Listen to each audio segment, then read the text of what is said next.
This episode was filmed during the COVID-19 pandemic, so we've taken Suds and Search inside. My guest is Kirk Williams. He's the owner of Zato, a really cool paid search micro agency that focuses exclusively on PPC for e-commerce companies. PPC Hero named him one of the top 25 PPCers for the last 4 years running. He's regularly featured on Moz, Search Engine Journal, Search Engine Watch, Wordstream, Optimyzr, and many more places. The timing of his appearance coincided with the coronavirus pandemic.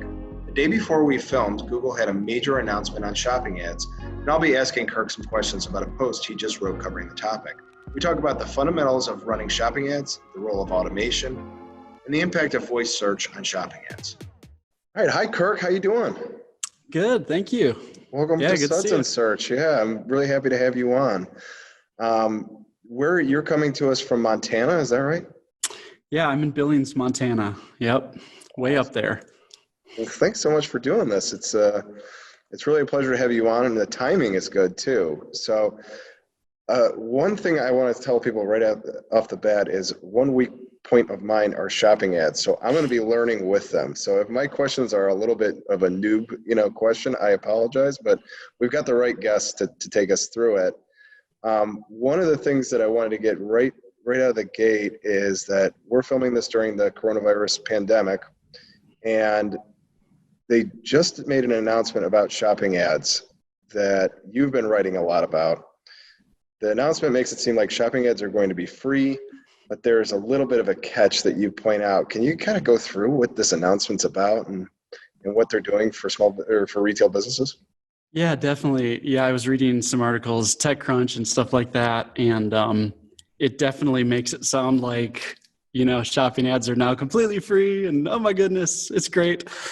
And I want to strike that balance of definitely celebrating when something like this happens, because I do think it's cool. I do think there are some benefits for people who haven't used shopping ads and that, but it's not kind of what it seems, which is just that things were paid and now it's free.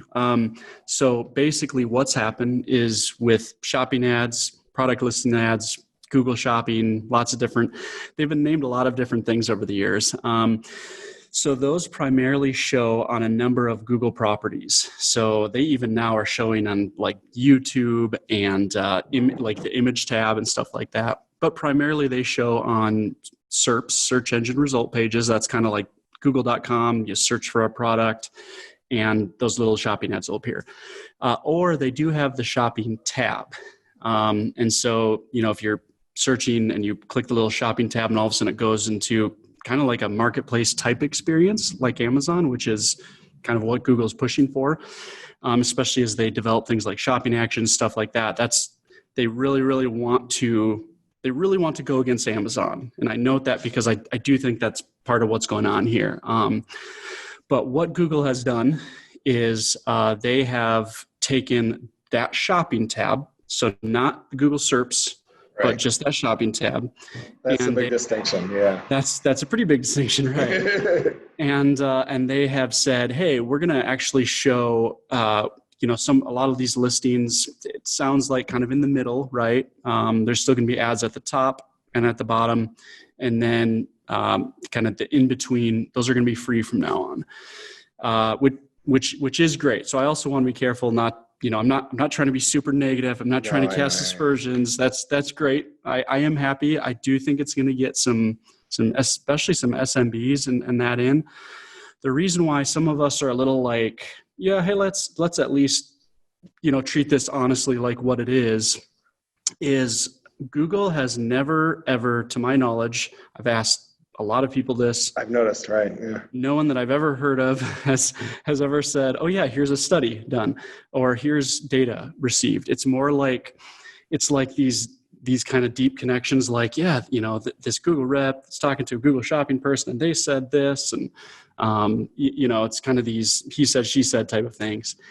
And the thing is, overall, what we understand is that the actual click traffic that comes from the shopping tab as opposed to the SERPs is likely pretty small. Again, we don't have that data. I've heard numbers from Google, from Google reps, from different people I've talked to, somewhere between, like, let's just say 1% and 5%. I have a friend who thinks it's as high as 15%. He's a super smart dude. I think he's wrong here. That seems like a lot. Yeah. Yeah. Because again, you have to have, that means people who are either going directly to shopping, like let's say through the app, or, they're searching, and then they land on that page, and then they physically click on that shopping tab. Right. That's it. I mean, that seems unlikely. And so in some ways, it seems like they're giving you the sleeves off their vest. Yeah, it's like there's not much there afterwards. But I think that's awesome, and your rating's been great on it. Before we get too far into this is a Suds show, so I want to cheers you. I know you've got some Coke there. I have my Coke there. Thank you very much. Cheers from across the way in the Windy City here. So I wanted to just get started here. One of the big things about shopping ads that I do know is that they don't work exactly like traditional ads in terms of the keywords. So what's the role of keywords, if any, in shopping ads? How do you kind of start with this? Yeah, so search terms. So that's probably a good distinction. For people listening, is you do have a distinction between search terms and keywords. Okay, so search terms are what people actually search for in Google. Keywords are what you bid on in Google Ads. All right.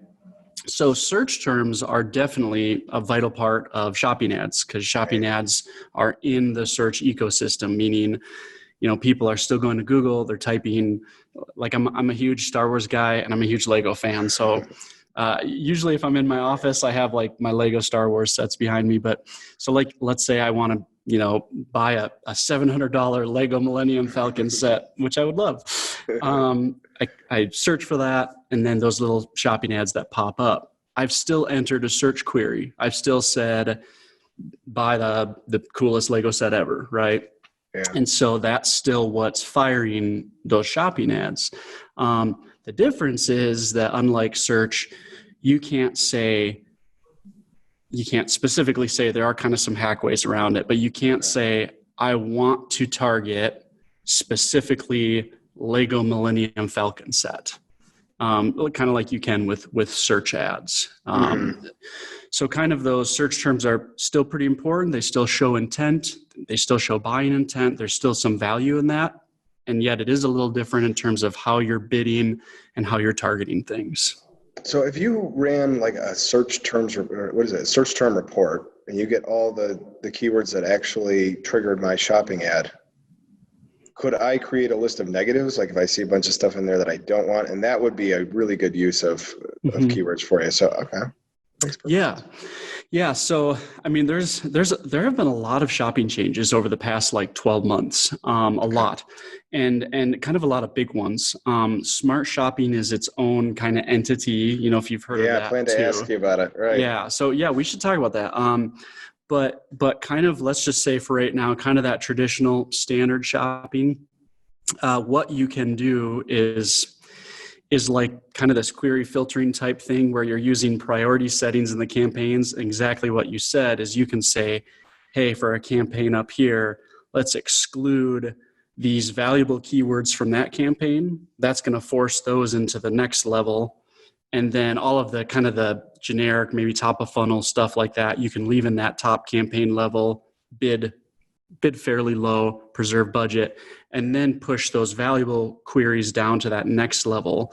And we've a guy in Germany, Martin Rothgardin, was the first one who kind of posted about that. I wrote a Search Engine Land article walking you through step by step of that. It still works in terms of standard shopping. But yeah, that's, what you noted is kind of one of the ways to kind of hack your way through targeting keywords is you kind of segment out queries by purchase intent so you can bid more aggressively on the valuable ones. So this is interesting. So I'm learning as we go along here.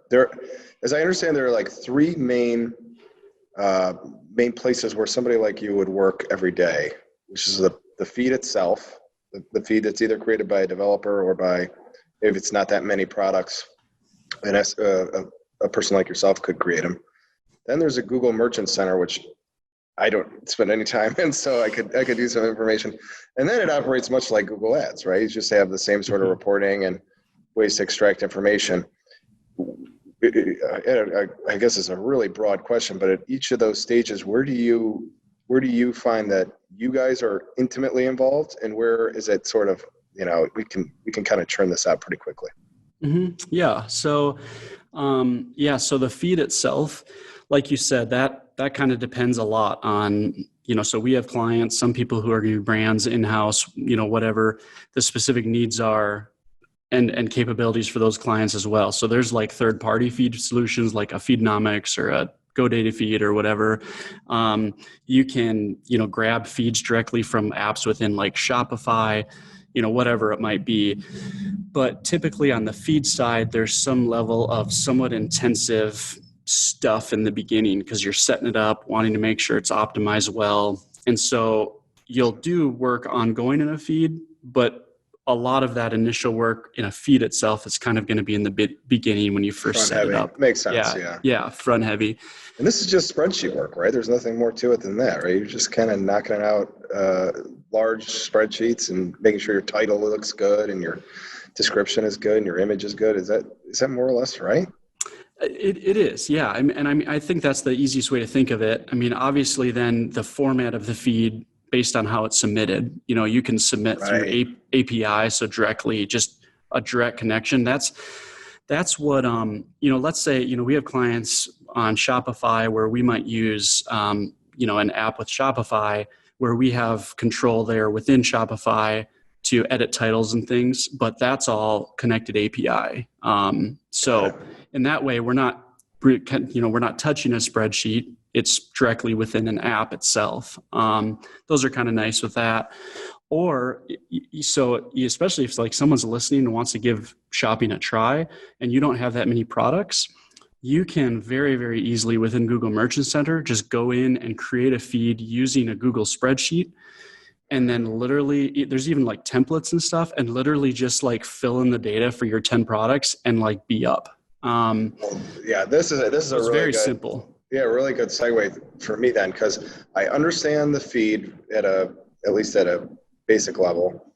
I understand Google Ads, but where does this in-between thing, the Google Merchant Center, what is that all about?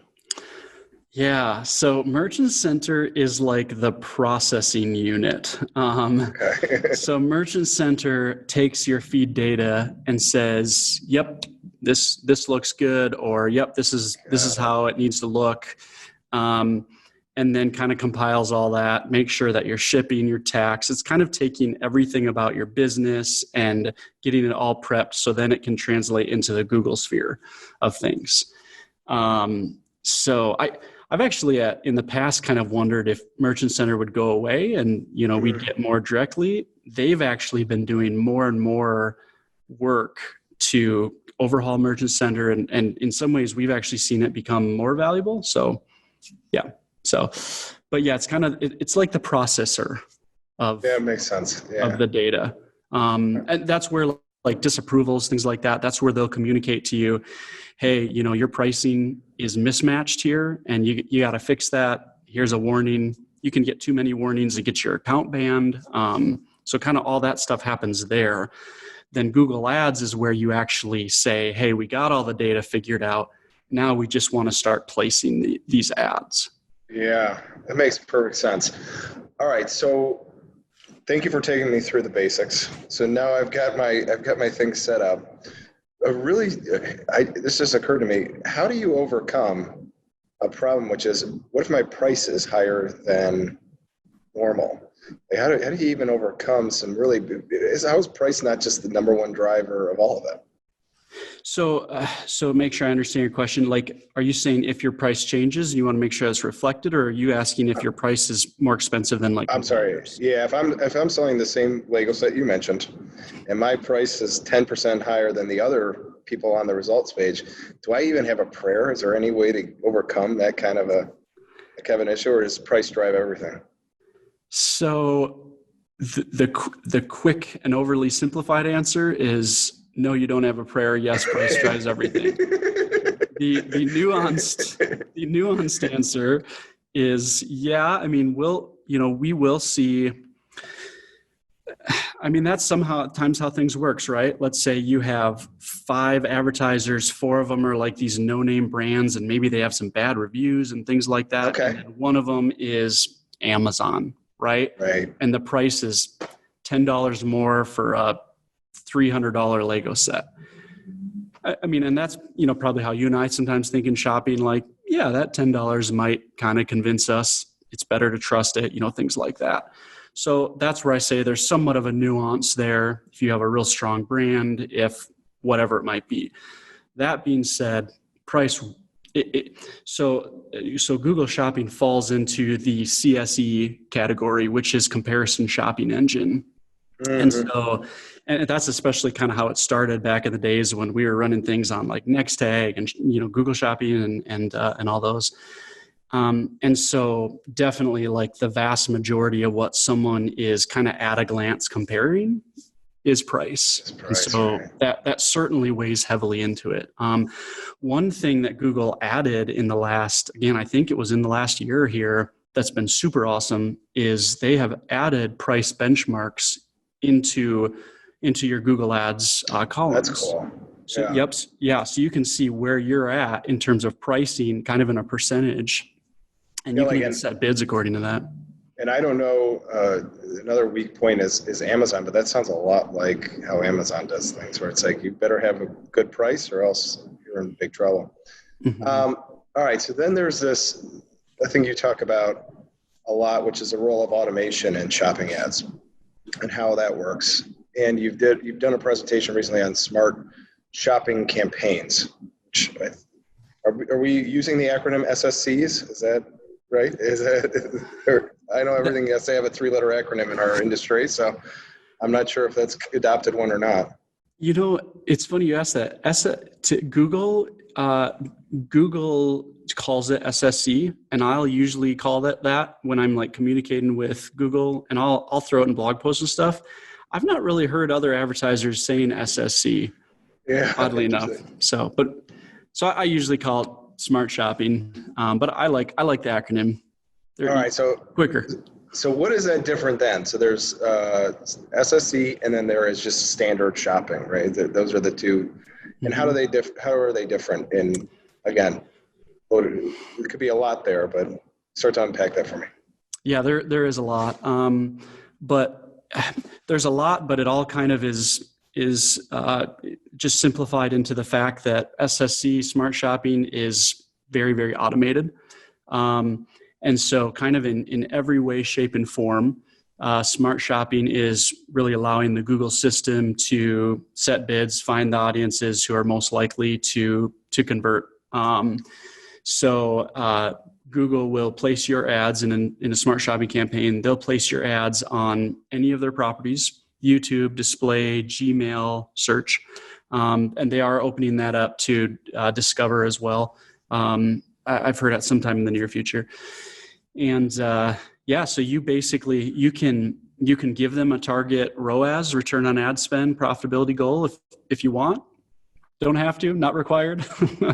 You give them your daily budget and say, go make me money. So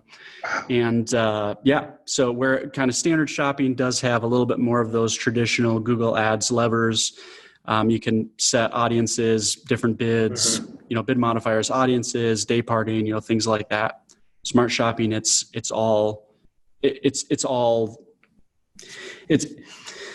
here gets into some of the, I'm very torn about smart shopping. Okay. So it's one of those things where we see it work. We utilize both smart and standard shopping. Okay. It's definitely easy. Right. The flip side is, and some will dismiss this saying, it works, who cares? The flip side is there is a fairly significant amount of data loss that occurs. So you no longer in any way see, search terms, audience reporting. You just don't really get much data that comes from that. That yes, there are different ways that advanced advertisers has figured out some of this stuff. Placements, where your ads are showing. Hey, right. What YouTube ad? What YouTube video is that ad appearing on? Well, that's not readily available. There are some ways to kind of figure that out through figuring out different reporting and filters and things like that for, more advanced advertisers. But for the most part, there's not really a simplified, here's what's going on. What I've found is that, especially for brands, so I've heard from a lot of advertisers, like I said, we've seen it work fairly well. We give it its option. It does fairly well at hitting our ROAS targets, does its thing. I do think there's a distinction in terms of how you're utilizing shopping ads, how much you value the data that you may or may not see. I noted that we do advertising for brands, like, our conversation earlier about actually advertising on certain terms. A lot of times for certain brands who really have an idea of, this is the marketing strategy we want to do in terms of, this is our audience, this is the push we want to do, here are general profit goals, but for the most part, we're leaning into positioning ourselves for branding within a certain space, within certain search terms, within certain audiences, stuff like that. They're going to be a lot more concerned about making sure that we actually are investing a certain amount of budget into maybe owning their brand terms, maybe owning a certain search term grouping that they really want to own.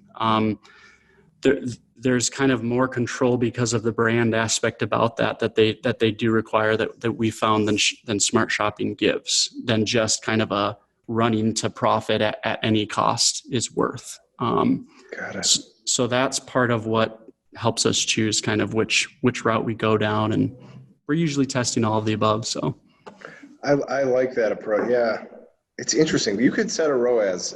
I saw something where I think you put it together where it would be like, the standard ROAS is like 250% or something like that.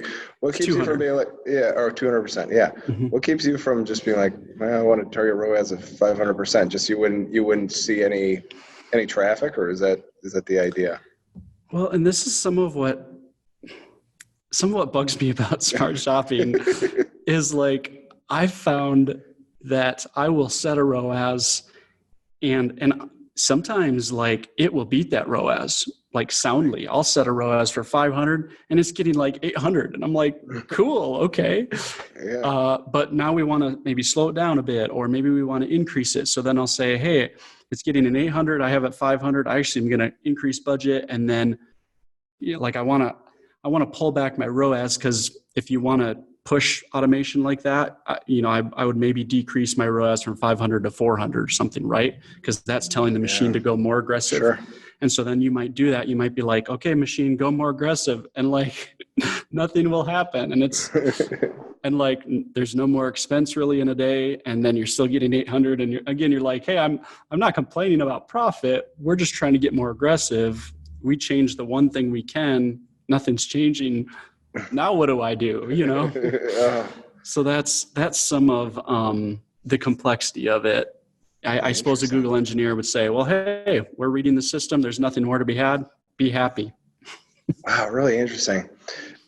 So we've kind of gone past, present, and then I want to talk a little bit about the future. So it seems to me like you would be really interested in the role of voice search. That this with shopping ads would be like on the horizon. Is it on the horizon, or is this here now where people are able to use voice search to help with shopping ads and with the e-commerce clients you work with? So voice search, and so enter shopping actions. So shopping actions, I alluded to that earlier. That's like Google's Amazon-like marketplace thing they're trying to do. So with shopping ads, you directly through Google Merchant Center. So Google ads no longer required. Through Merchant Center, you opt into the shopping actions program. And then you have to make sure that you have shipping and all this stuff. And that is literally Google then putting a buy button on that. And then all of that payment, everything is hosted through Google. It is no longer sending to your website. It is now a marketplace. And so that's how they are serving that's how they're serving like voice search stuff. So if you purchase like, hey, Google, I want to buy this, then that's processed through shopping actions is the way I understand it. So some of why I kind of grinned a little bit is I've never really been, I could be very wrong here. And as some have said, maybe it's a technology thing. Like as technology gets there, then our behavior will change. And that makes sense. I've never been a huge one on the whole, like, hey, voice search is changing the world, because like to me, voice, I don't know, the very act of speaking out loud is kind of like a public act. It's not really a private act. And so I just always think there's going to be a place for not yelling a command out. And because of that, I think that voice search has some growth potential and has interest, but I kind of think I don't think like voice search is totally taking over in that. I still think there's a role for more of like private typing in things and stuff like that. But anyways. Well, that's awesome. And I want to plug a couple of things that you guys are doing, because it's really good stuff. Again, what is it? Today's April 22nd, and we're just like feels like I've been quarantined forever. But we work with a lot of small business clients. You guys have a program that you're running to help. I think a really hard hit part of our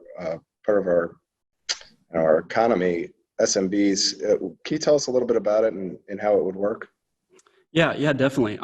And full transparency, we actually had this program beforehand too. So, I'm sorry. Yeah, right. Oh, no worries. I just didn't want, sometimes, people can be like, oh yeah, we're really here to help them. Right. And they're just maybe taking advantage of someone.